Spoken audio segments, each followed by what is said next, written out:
Assalamualaikum warahmatullahi wabarakatuh. Perkenalkan, nama saya Zulfikar Samudin.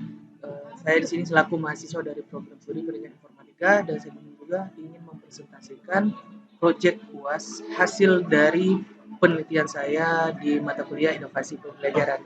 Nah, jadi biar tidak berlama-lama, saya di sini langsung membahas apakah yang akan dibahas pada malam ini. Langsung ke slide yang pertama. Di sini itu mengenai tentang latar belakang atau metode pembelajaran yang cocok khususnya di Pulau Madura. Nah, jadi yang perlu kita ketahui bahwasanya untuk Pulau Madura sendiri di sini itu memiliki karakteristik siswa yang beragam gitu. Seperti siswa yang tinggal di daerah pedesaan, keterbatasan aksesibilitas serta budaya dan kearifan lokal yang memiliki ciri khas tersendiri. Nah, oleh karena itu, metode pembelajaran yang efektif di Pulau Madura harus mempertimbangkan konteks sosial yang pertama, dan yang kedua itu budaya, dan yang terakhir itu ada lingkungan siswa atau lingkungan sekitar yang telah dihadiri oleh siswa. Nah, berikut adalah beberapa metode pembelajaran yang sesuai dengan karakteristik siswa di Pulau Madura. Yang pertama, di sini itu ada yang namanya pendekatan kontekstual. Nah, teman-teman pasti bertanya nih, apa itu yang dimaksud dengan pendekatan kontekstual? Nah, jadi di sini itu pendekatan kontekstual itu yaitu gunakan konteks lokal Madura dalam proses pembelajaran.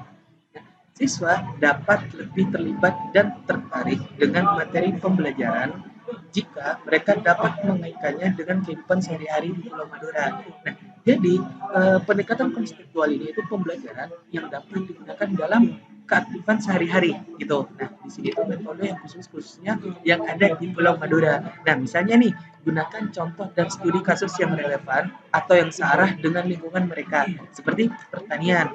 Nah, kan di sini tuh di Pulau Madura kita tuh tahu dari bahan pertanian yang melimpah, sawah di mana-mana dan penghasil alam yang mereka macam, khususnya bidang pertanian ya.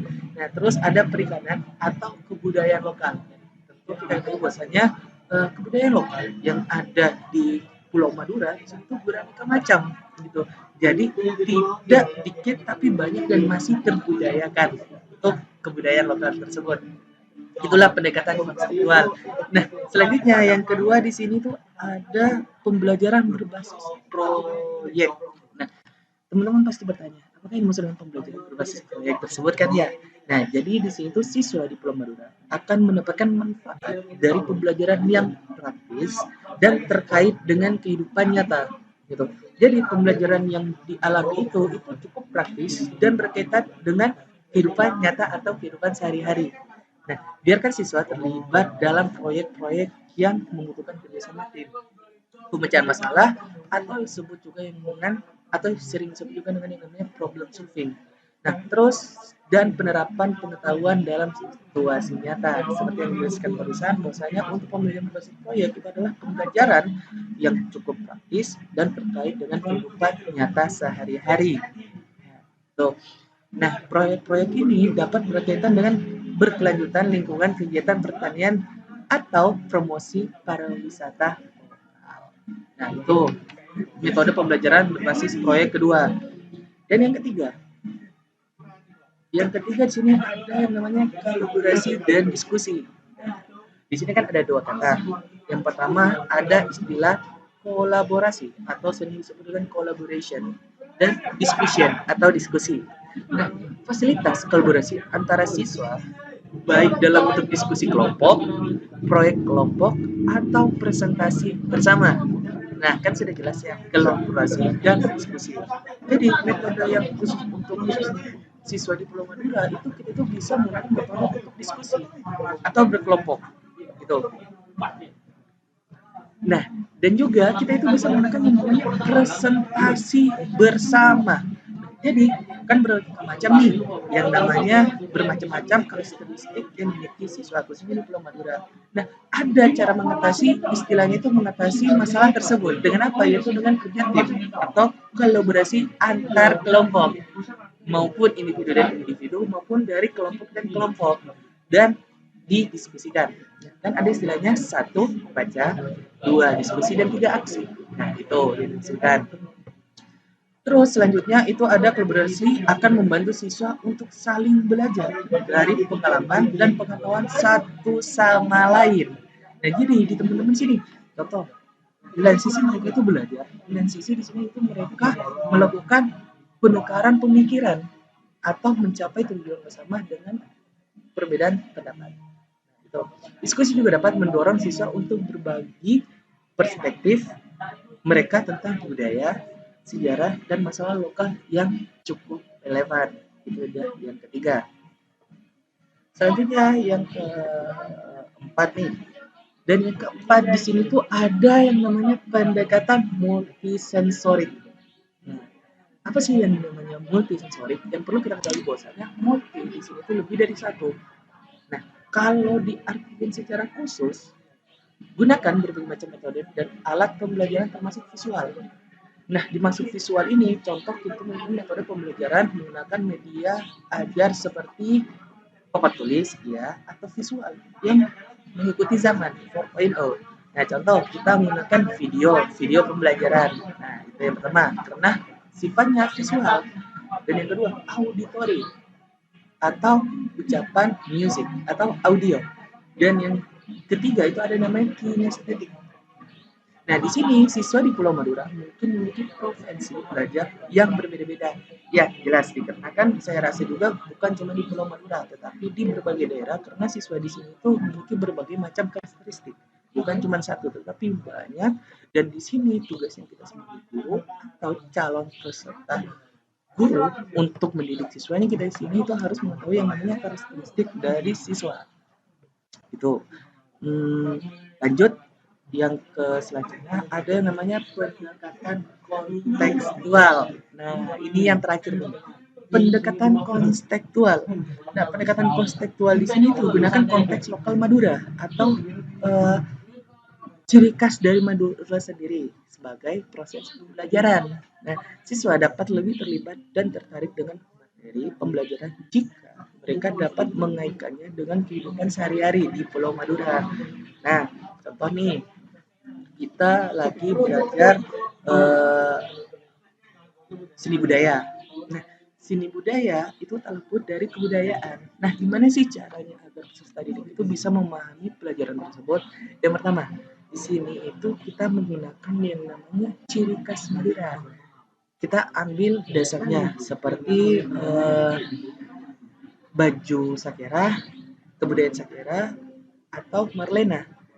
Kan kalau sakera ini tak luput dari yang namanya garis merah putih dan dilengkapi dengan istilahnya itu kayak rompi hitam gitu ya. Nah, terus marlena seperti baju adat khusus Madura. Nah, itu. Nah, misalnya nih, gunakan contoh dan studi kasus yang relevan yang sejalan dengan lingkungan mereka seperti pertanian. Nah, pertanian kan itu kembali lagi pertama bahwasanya ciri khas di Pulau Madura itu dengan keuntungan berlimpahnya di bidang pertanian, perikanan maupun dari budaya lokal. Ya, sudah jelas dikarenakan di Madura itu cukup banyak ciri khas khusus yang ada di Pulau Madura yang memiliki banyak pelimpahan khususnya di bidang pertanian, perikanan maupun dari kebudayaan lokal. Nah, jadi kurang lebih seperti itu. Dan juga yang perlu kita ketahui bahwasanya metode pembelajaran di Madura sini itu banyak hal gitu.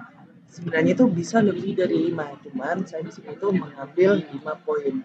Yang mana itu untuk poin-poinnya sendiri yang seperti saya sampaikan tadi itu ada 5, yaitu ada pendekatan kontekstual dan oh iya sorry ada 4. Yang konseptual ini itu adalah kajian kembali dari poin pertama. Nah, terus yang ada sebagai pendekatan multisensorik, terus ada kolaborasi dan diskusi, yang mana itu yang saya rasa cocok itu menggunakan kolaborasi dan diskusi, yang mana bahwasanya itu kolaborasi dan diskusi di sini itu banyak manfaatnya. Di lain sisi kita itu belajar individu, di lain sisi juga kita di sini itu istilahnya menukar pemahaman antar siswa, di mana kita itu dituntut untuk membuat siswa itu untuk berpikir kritis gitu. Jadi tak semata-mata dari guru menjelaskan ke siswa secara monoton, tetapi di sini tuh ada follow up atau follow back yang sering kita sebut ya follow up ya antara siswa dan guru. Nah, tapi kalau kolaborasi dan diskusi di sini itu merupakan follow up antar siswa dan siswa lain, yang mana di sini mereka itu membuat forum antar siswa dan mereka mendiskusikan dengan siswa lain. Nah, sehingga lahirnya yang namanya kolaborasi dan diskusi. Nah, saya rasa untuk metode pembelajaran yang cocok nih di Pulau Madura itu ada 4 metode. Tapi bahwasanya yang perlu kita ingat, metode pembelajaran di sini itu tidak berpatokan dari segi jumlah, tetapi dari segi keaktifan dan juga dari kreativitasnya yang kita miliki. Nah, contoh nih, kita memiliki metode pembelajaran berbasis kolaborasi dan diskusi. Nah, contoh lagi, misalnya nih, berkembangnya zaman nanti ada yang namanya pembelajaran berbasis online. Nah, kan bisa jadi nih kita itu menggunakan yang namanya sistematis pembelajaran berbasis online gitu. Nah, jadi di sini itu tidak ada batasan secara universal atau secara umum tentang metode pembelajaran. Nah, tapi di sini itu berbagai macam gitu. Jadi kembali lagi kepada kita selaku calon guru yang mendidik calon siswa nanti, gimana caranya agar kita tuh bisa kreatif atau berkembang dalam melakukan sesi pembelajaran belajar mengajar. Semangat untuk calon guru. Saya rasa untuk presentasi dari inovasi pembelajaran cukup sampai di sini. Apabila ada kesalahan tutur kata, mohon dimaafkan karena saya di sini masih biasa terlalu banyak kesalahan. Wabillahi taufiq wal hidayah. Wassalamualaikum warahmatullahi wabarakatuh. Semangat buat teman-teman.